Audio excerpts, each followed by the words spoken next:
Thank you for joining, and Giles, take it away. Thanks, John. What I thought I would do today is just kind of give you a little bit of background about how we kind of introduced the induced pluripotent stem cell work. It was something I wasn't doing for a long period of time. And then when I went to Stanford, there was a lot of interest in induced pluripotent stem cell at the time, which is probably around 2011 in particular. And so what I'll do today is I'll go through some history of spinal cord injury in particular, just what the injury entails and what happens to patients, and then talk about how the cells are derived that we use and why we want to use cell transplantation and biomaterials and things like that. And then I'll give two examples of what the lab has done. One is an acute transplantation paradigm where we've transplanted within 14 days after an injury, which is pretty common in a clinical sense of that's the window that most people want to treat patients and things is in that window, but also chronic as well. I'll mention we've done an entire chronic study using some induced pluripotent stem cells. And then lastly, I'll talk about some new data that's we've just is currently just about to be resubmitted back to biomaterials for publication is some biomaterial combination with induced pluripotent stem cells in an acute model, again, of spinal cord injury, but importantly, looking at some very tailor-made biomaterials that are injectable, which is certainly something that's very useful. Just want to say straight up, I have no conflicts. Just to let everybody know quickly, this is something that required to state, and I have no conflicts at all. So I want to mention this for an audience that may not know this. There was this issue of spinal cord injury goes back a significant amount of time, and it was first described going back in Egyptian times. And it's fascinating, I found when I first heard of this story, that John Bredsted, who's somebody who analyzed a lot of these scriptures from Egyptian times, saw this description.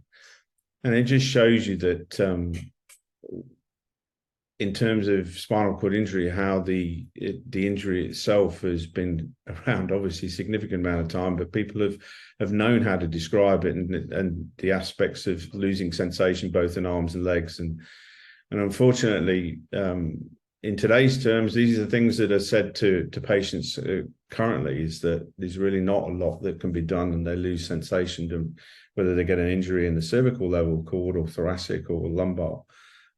So it's just from an interest point of view, I thought for the audience that this is the first description that we know of is from this time. And I just thought from my English background, people might find this interesting. And there's also an example of an American injury that you might not know of. This is a scene from the Battle of Trafalgar, where Lord Nelson, who you see lying down on the ground there, who was a famous admiral in the British Navy, was shot. And originally, he was thought he was just shot and he got injured through the heart, but in fact he was spinal cord injured. And one of the comments were from his surgeon at the time, which was, he described, "I've lost all power of motion and feeling below my chest are gone." And then there's Mr. Beattie was the surgeon on board. "My lord, unhappily, our country can do nothing can be done." And unfortunately, that's the kind of premise that a lot of people are given. Until, I would say, in the last 10 years, I think a lot of people have got a lot more hope about trying to get recovery from spinal cord injuries, which previously we thought, no, forget it, write them off, you can't do anything. Another example is Patton. Now, Patton was an interesting one. He had a car crash 2 weeks, I think it was either just after the war, and refused treatment. He died 2 weeks later. Due to a fact of systemic infections that he got, but he refused to be treated because he felt that nothing could be done. So why? Well, spinal cord injury, I just thought I'd describe some of the pathology aspects, and I won't go into too much detail about the individual aspects because I don't really study a lot of the primary events, which is the initial mechanical injury. You get a loss of tissue due to necrosis. There's a lot of hemorrhaging of the blood vessels in the spinal cord. The secondary events are that you have distinct inflammatory cascades where the cells come in, clear out the debris. There's demyelination where the axons themselves lose their myelin sheaths and lose their conduction. There's also a cyst cavity formation, which is pretty pertinent to what I'm going to describe, because this is the issue. You've got a big, huge cavity space in the spinal cord that can't transmit axons across it, a little bit like a bridge, and using cars from one bank to the other, you need a bridge. That's the exact analogy, though. The axon has to have something to grow on. There's a lot of glial scarring around the edges of this cystic cavity, which historically people have suggested that prevents a lot of regrowth spontaneously. And that's another reason we target this particular injury with cell transplantation. This is a human injury example. This is from my time in Miami, which Jonathan's mentioned. This is material that we used to get donated to our pathology area. And this is a C6 injury. And you can see the progression of the hemorrhaging of within the spinal cord and how much of the damage is caused from a level at C5 within your neck all the way through to like C8. You see the extent of the injury. Now, pathological condition, this continues to get worse as we the further away from when the initial injury was. And in some conditions can be quite large cystic cavities are formed. So if you can find a way of preventing this ongoing loss, it would be also another target for cell transplantation, which I'll mention a little bit later. As I mentioned, these are the events that happen at the acute and chronically. And then this is what the pathology tissue looks like if you cut it at a more microscopic level. And you can see the vast cavities and cystic cavities within the spinal cord parenchyma that you can see there. What happens when you have a spinal cord injury? As you can see here, I've just mentioned the numbers of levels. You get cervical cord, part of the cord, you get thoracic, you get lumbar, and you get sacral areas. And here, if you have the injuries, you can see what effects it will have on the patient once these injuries occur. I particularly focus now on cervical division of the spinal cord, involved with head and neck movement, breathing, shoulder movement, heart rate, for instance, finger movement, hand movements. In particular, because now this has become the most common injury in spinal cord patients that we see. And so a lot of the focus you'll see today is on that particular injury. So the models we're using is a cervical injury model. So I just wanted to mention. And we look particularly at hand movement and finger movement, the ability to be able to grasp objects and move across the ground using those forelimbs. In particular, I wanted to mention here, now, there is a big difference in terms of anatomical sense between rodents and humans. What is important, I wanted to point out, if you look on number 1 and number 2, number 1 is the corticospinal tract. That lives as its projection profile from the brain in the more lateral aspects of the spinal cord. In the rodent, it's more in the dorsal aspects. So there is a different, significant difference in terms of its projection profile between those animals. The cerebrospinal tract is another important tract that's a little bit less known about what its role is in humans, but in rodents, it's particularly relevant for balance, and we've used that model previously. But I just wanted to show you the complex nature of the projections of the spinal cord axons that are in the cord, and trying to mend all these once injured, you can see is a difficult job. So you're going to need something that can stimulate a lot of different tracts to grow that have different functions. Now, the strategies to repair it, they're numerous, but I've put them into 4 little brackets here. Neurosurgery techniques in terms of stabilization of the spinal column straight after injury is a common one. So protect the cord from further injury from the bone shards and things, clearing those things out. They're very important. Pharmacological treatment. Historically, there's a lot of methylprednisolone was used for a long time, which is a steroid to prevent inflammatory responses and things like that. There's other treatments now which are being pushed onto the treatment through clinical trials, inflammatory responses and things like that. Neurotransplantation is a big part of this, which I've been a part of for the last 20, 25 years in terms of trying to find an appropriate transplant that we can use in the spinal cord once it's injured. And that can be numerous. I'll go into some details about the different cells that you can use. And also now, the advancement of biomaterials is a key thing, which I'll mention last in the talk. This is a real key.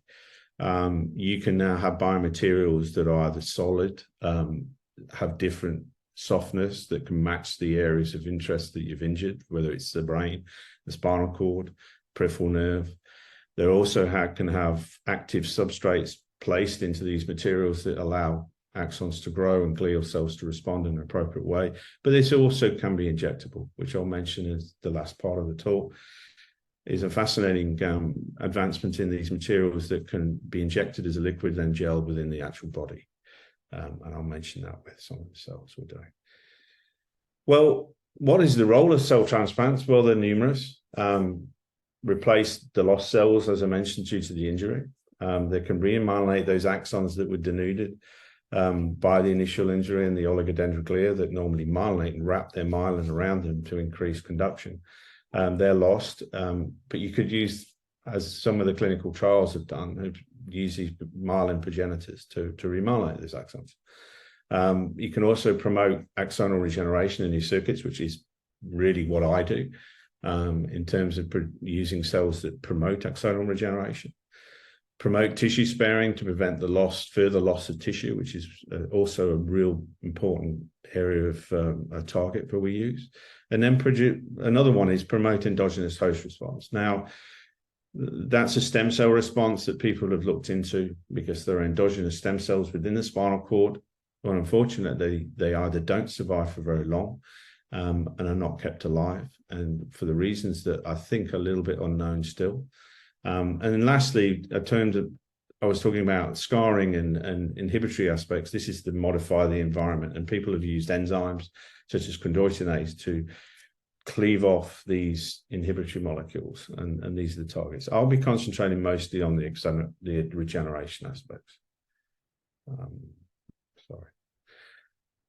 Well, what are transplants? And I thought I would start with the stem cell side we have used previously. I think it's done this. What are the different types? Well, they're characterized based on the donor who provides the cells. Now, autologous cell transplant is something that refers to stem cells that are collected from an individual and given back to the same person. This can be stem cell transplants. It can be also glial transplants like Schwann cells, which have been used in the clinical trials, or in olfactory glia that have been used in clinical trials, taken from the patient and grown up in the lab and then placed back in. Allogeneic stem cell transplants or allografts refers to stem cells taken from one person and given to another. These are similar to like matching organ transplants. They're matched from that side of it. We also have syngeneic transplants, which refer to cells that are taken from an identical twin of the recipient. That's less common, obviously. I mean, I know a few twins myself, but that could do this, but the chances of those occurring across the globe is very small. And then you've got tandem autologous transplants, which are also known as double autologous transplants. It requires the patient to undergo 2 stem cell transplantations within 6 months. Sometimes that's graft versus host disease, for instance, if anybody's heard of those things. So those are characterizations from that. I wanted to mention here is that these are talking about just cells generally. You can place them into the spinal cord in all sorts of different ways. One of the ways I did in my project, and it's been used clinically, is using tubes that you can place these. So they're mixed with the Schwann cells are mixed with Matrigel, which is not a clinically approved matrix, but what happens with that particular thing, if it's kept cold, it's liquid. If it's then put in at body temperature, it forms a gel. And you can put the cells in. These then bridge, if you can see on the right-hand side that I'm facing here, you can see that the tube, and inside that is a growth conduit where the Schwann cells have stimulated tissue regeneration. So there's examples of cells that can be used. This paper intrigued me back in 2012, and this is why I'll get into the induced pluripotent stem cell side of it. It was done by Mark Tazinski's group with Paul Lu in particular, and they looked at long-distance growth and connectivity of using neural stem cells. But they particularly also used about a year later, used induced pluripotent stem cells generated from a person who was about 84 years of age. I think it was even in the title. And this was fascinating to me because they'd shown that they could engineer the cells to have GFP so they could visualize them, and then transplant them into a complete transaction site or a contusion site, and then looked at this incredible extensive growth that these cells within the spinal cord. And that intrigued me from a point of view of, or what could happen with our induced pluripotent stem cells? How can we use them? Is it safe to use a transplant that's undifferentiated?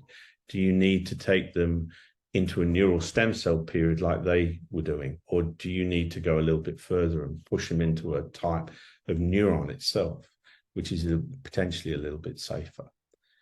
The issue I found with a lot of these transplants was the number of factors that would combine with these cells.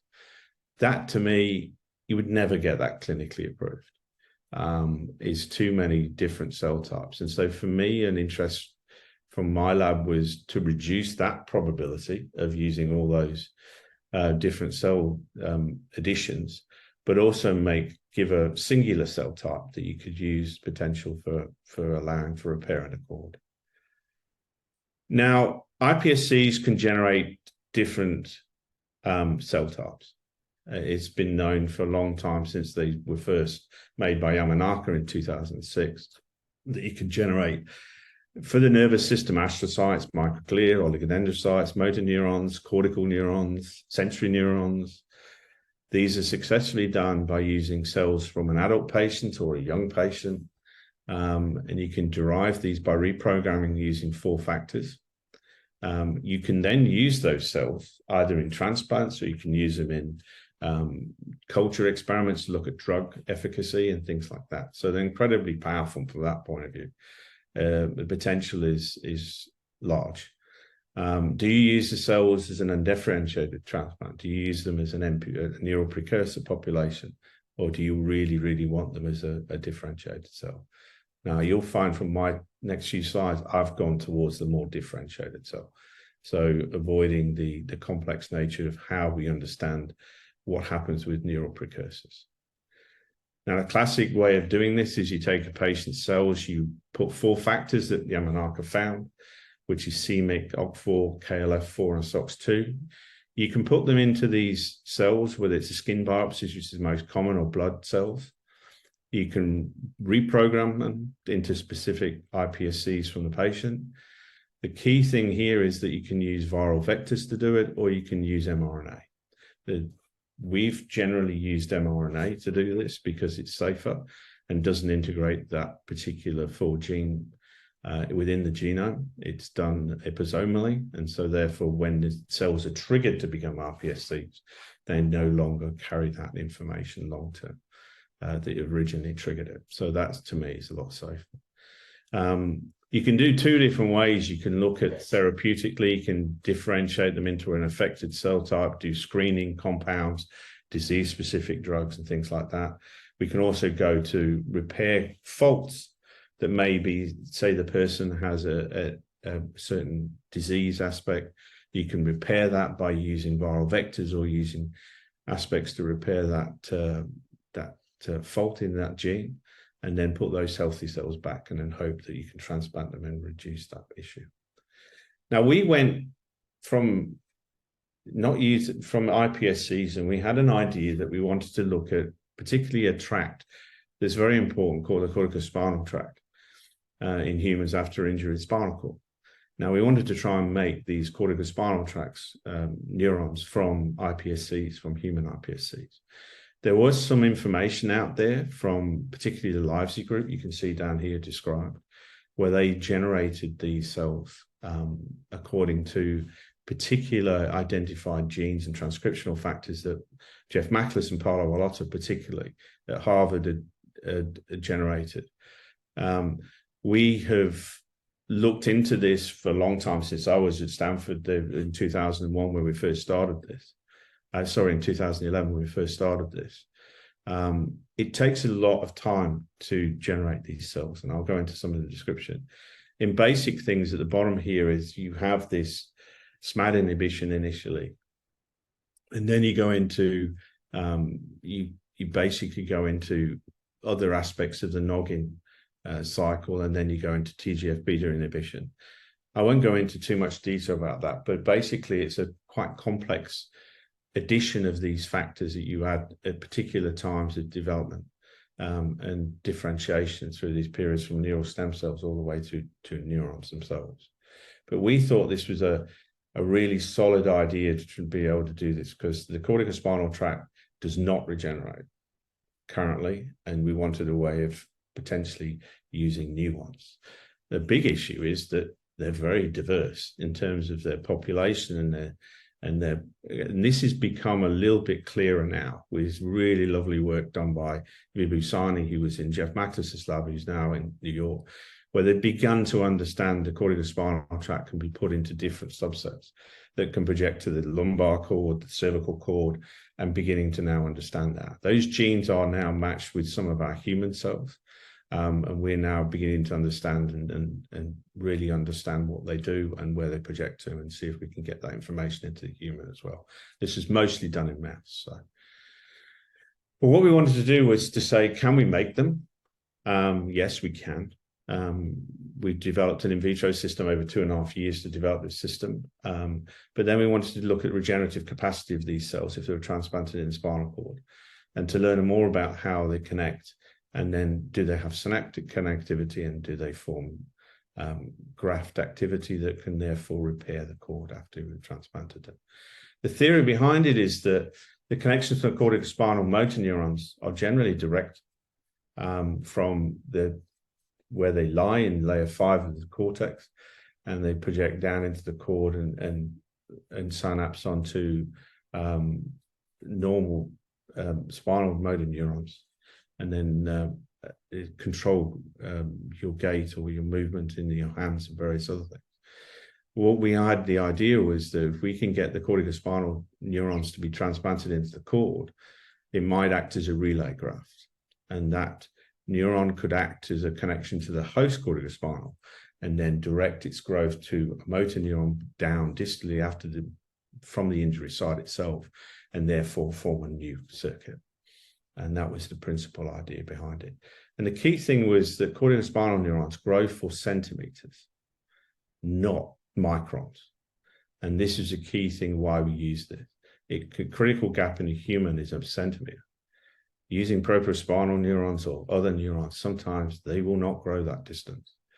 And so we wanted something that could bridge that key gap. And this is what we thought would happen.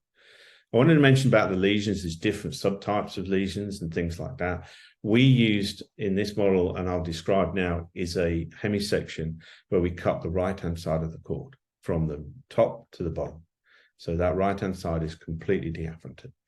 Other injuries are contusion injuries where you use a weight to drop down, or various other injuries like that.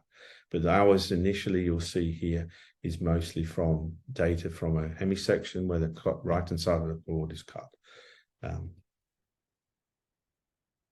So what we do is we have a healthy system. We then injure it at the cervical level, as I mentioned.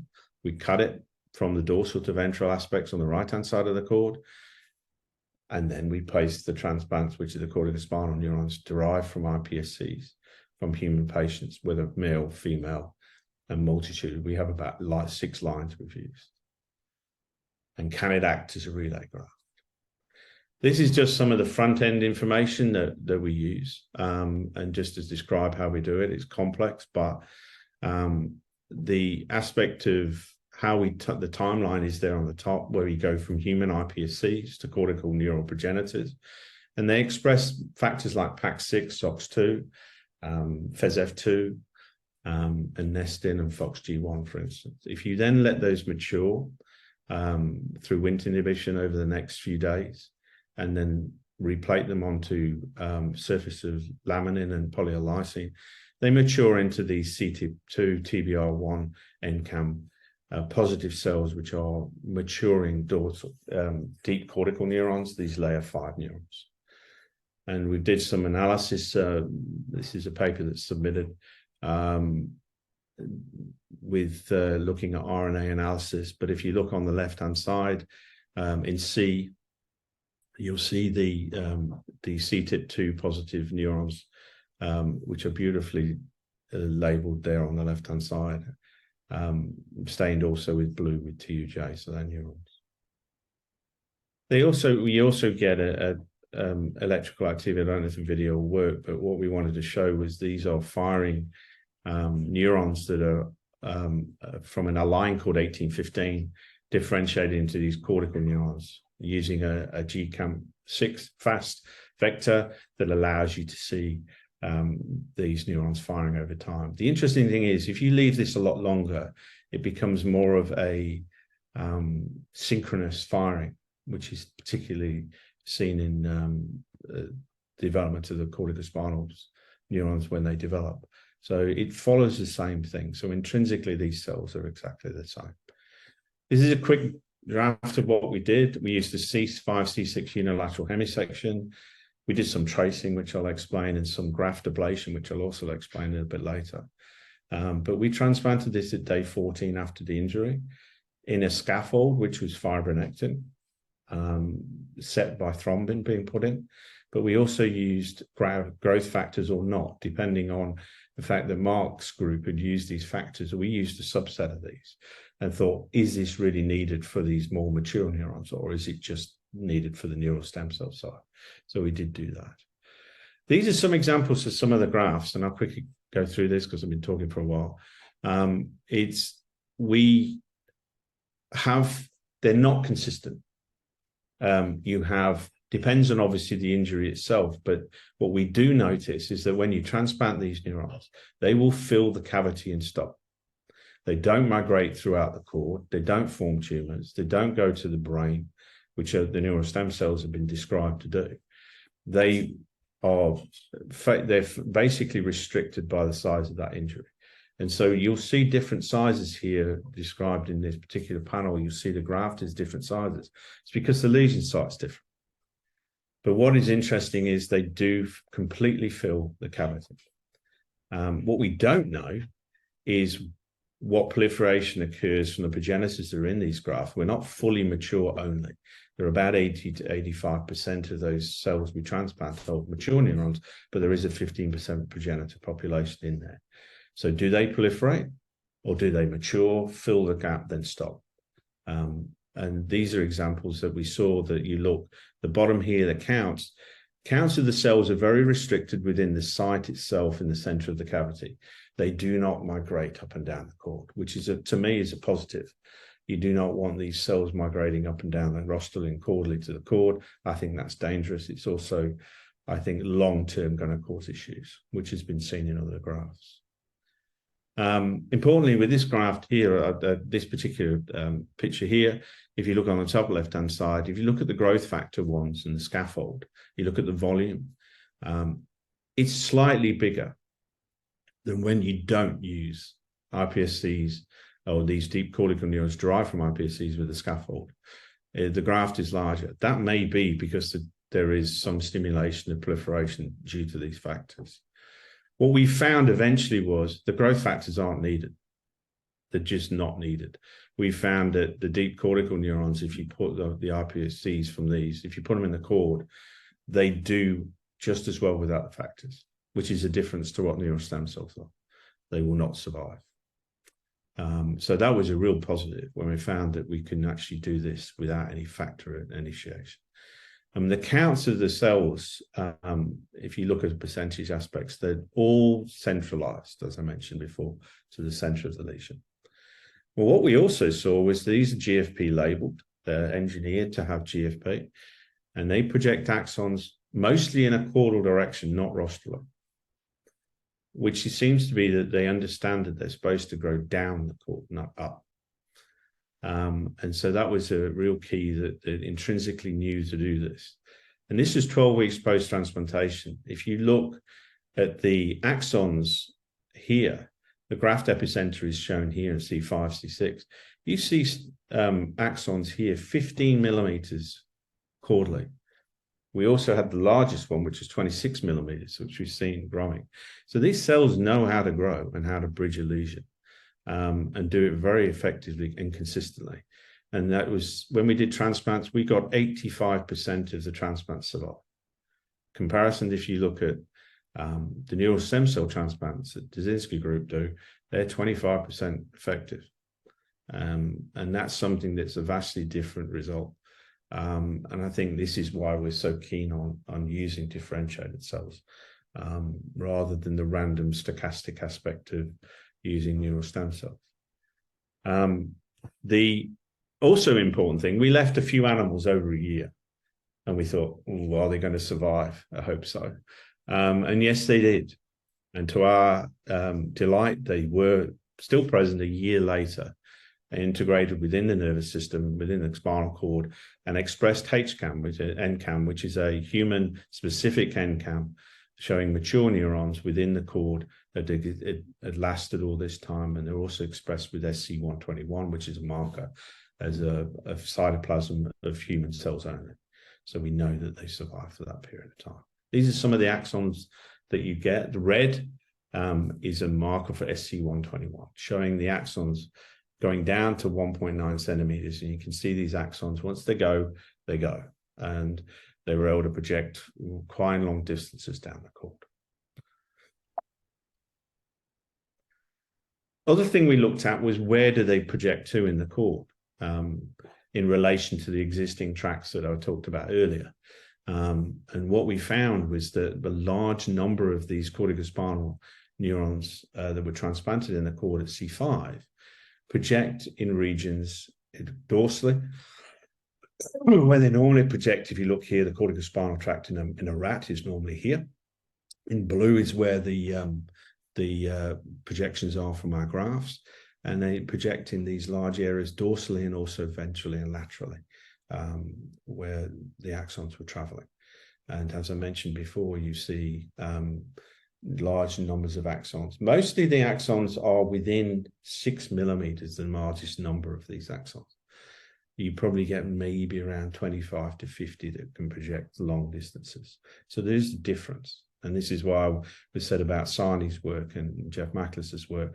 It's important because they're beginning to understand that these axons have different transcription identities and project to different regions with these identities. And so this may be the case here, that these cells have different identities. Also wanted to say is that they express particular factors, and the good thing that we found was that these cells are stable for up to a year, but they do not undifferentiate. What I mean by that is they stay in their stable phenotype. They express the markers that are deep cortical neurons, identify as corticospinal, which is CTIP2. Stathmin was another one we found, which was quite unique. There's one description by one paper that described it as being like an immature marker for corticospinal neurons. Ours did express this. So whether they're fully mature is unsure at the moment. And that's something we're going to be looking into. But they express Stathmin and correct markers. SAPB2 is downregulated in our cells, which is correct. That's what they should be doing.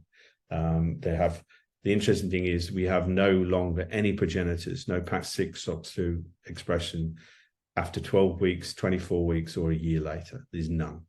They're all mature markers that these cells express. In terms of, sorry, I've gone back again. I also wanted to show you here is that we did some analysis looking at our transplants, looking at the glial response, the microglial response. And what we did see is that the transplants over time, they had a less aggressive microglial response to these transplants. Why? Not sure. We know what the secretome is of these cells. I'm not going to show it here. It was something that we're still working on. But we know that there are particular secreted molecules that do interact with microglia and actually have positive and some negative effects on microglia, but this seems to be a very positive effect in this sense that it's dampened down this microglia response from staining only. That's all I can say, but it is an interesting thing we saw. This is what I was saying about CTRP2, which is, and TBR1. CTRP2 is in red here, and the pink is TBR1.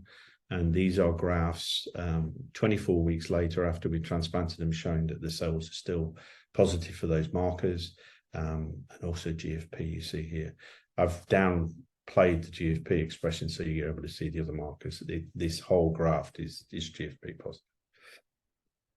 Also, what these cells do is they stimulate long tract regeneration. They stimulate corticospinal tract regeneration, which is phenomenal to see. They also stimulate these cells to grow into the graft and out and innervate the lower motor neurons. In terms of its circuitry, that's something I didn't do in this particular experiment, but we're starting to look at this with some pseudorabies viruses to look at the whole synaptic contact of both rostral and caudal with these transplants. So that's something that we need to still do. Also, raffinergic responded massively to the raffinergic projection, hugely responsive to this. What we did do is use an antibody that Jerry Silver had used to put into the animal to block the serotonergic signaling, but this did not get rid of the behavior, the improvement in behavior, which I'll show you just after this. And that was an interesting finding, is that you got this large regeneration of serotonergic fibers, but it didn't affect the behavior. Whereas if we do, I'll explain a little bit later, when we deplete the neurons by using diphtheria toxin and take the whole graft out, all the behavior was lost and the improvements. I'll skip that one. This is just an example, and I'll concentrate on the top 4 graphs mostly, is that we use different behavioral measurements, particularly the pellet retrieval task. If you look here from 0 to 12 weeks, how significantly better the animals did, and we're able to retrieve a lot more pellets and significantly. And this is a particular behavioral measurement that is used by the animal lying flat with 2 staircases either side, and they're able to use their arms and their fingers to pick up pellets that are on the staircase either side. Normal animal can't do that after it's injured. These animals were able to do that significantly between 9 to 12 weeks after the injury, and the transplant. So this wasn't just straight away. This was something that developed over time, and the connectivity would be one of those things that we're interested in. Grip strength, I won't go into too much detail, but it was a rather bizarre result, whereas it seemed to be that the animals that were not treated couldn't let go of the bar. They almost had more spasticity. And so this was something I'd seen in Huntington's animals. When you look at it, and I talked to some of the researchers doing it, we found this with our spinal cord injured animals, that if they weren't treated, they couldn't let go of the bar. So it gives you an opposite kind of strength reading, which I thought was quite intriguing. Here's the diphtheria. We used full-length diphtheria toxin to deplete the cells, which we thought was a great thing to do to try and understand how effective these grafts were.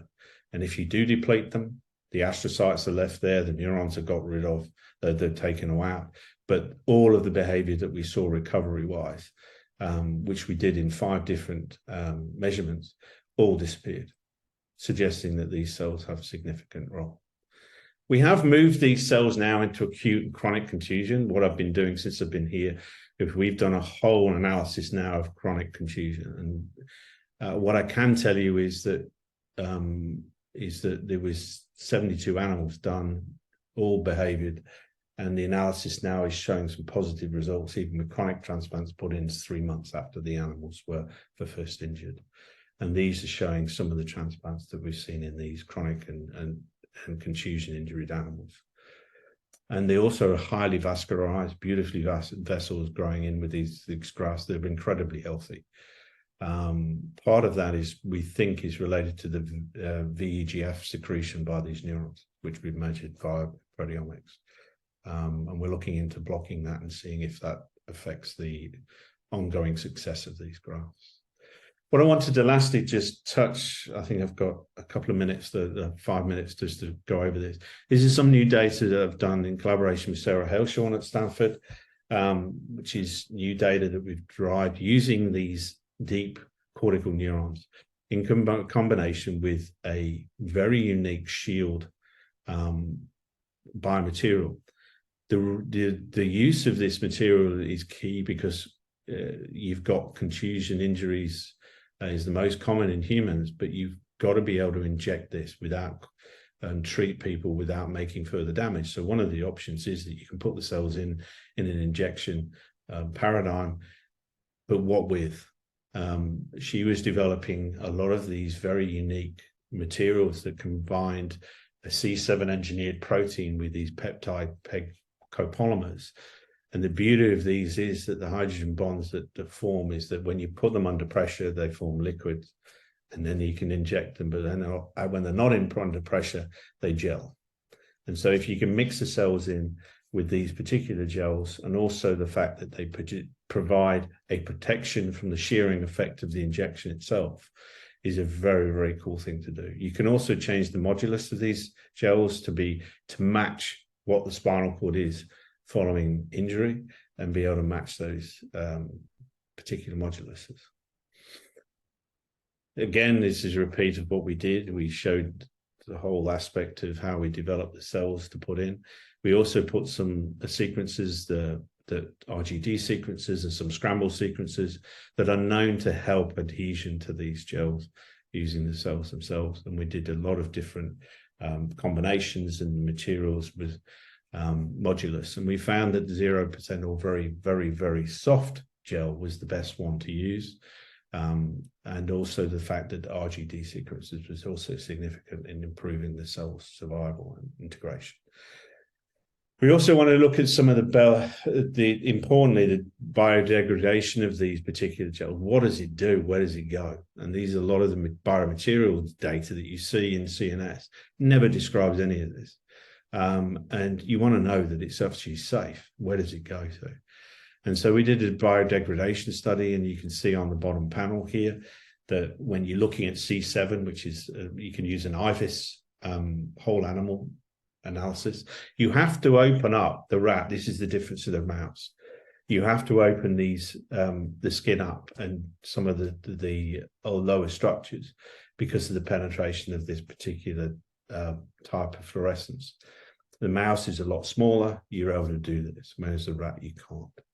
And so we opened the animals up to be able to visualize this. But what we saw that is the C7 only, they disappeared very rapidly. But when it's combined in a shield with the PEG, this signal continued on for a long period of time. So it was keeping the shield in the appropriate place and not degrading for a long period of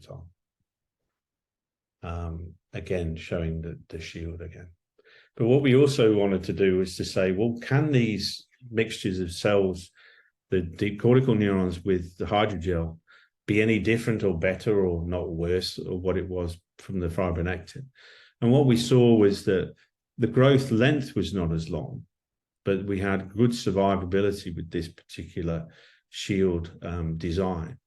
And the cells, again, stayed within the lesion cavity, which is what you want to bridge that lesion.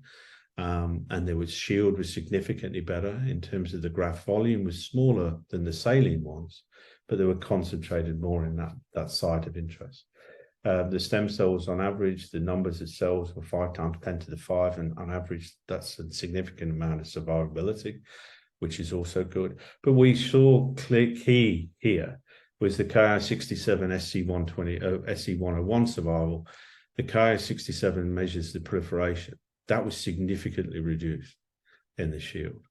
So it's safer to be able to have less progenitors proliferating within that. So that's something to consider for future stuff, is that you have materials that actually can reduce the proliferation and maybe on a time basis and make it safer for the person long term. The axons traveled for over 6 millimeters to 8 millimeters. It was reduced from what we saw in the fibronectin grafts. Why? Not sure. That's something that we need to look into and find out what occurs that. But it gave us an important aspect that shield can be designed to be put to a patient-specific design, whereas fibronectin is a general produced fibronectin from human sources. Safety-wise, could have issues. Matching the patient itself and being rejected is also an issue potentially. It's why a lot of things like Matrodol cannot be used clinically. This is why it's exciting to be able to use a biomaterial that's matched the person. Behaviorally, we also saw improve, and this is only over 10 weeks. This is another thing.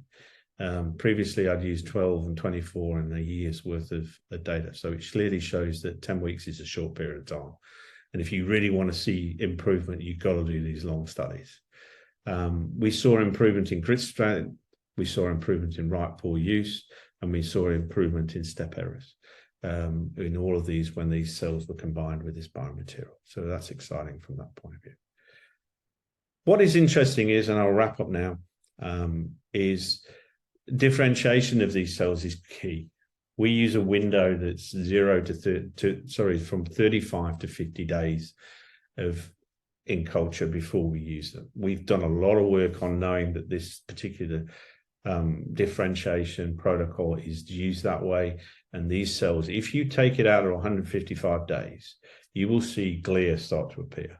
You will start to see upper level cortical neurons appear. So that tailored graft is key, that you use it in a specific time point after you do these differentiations.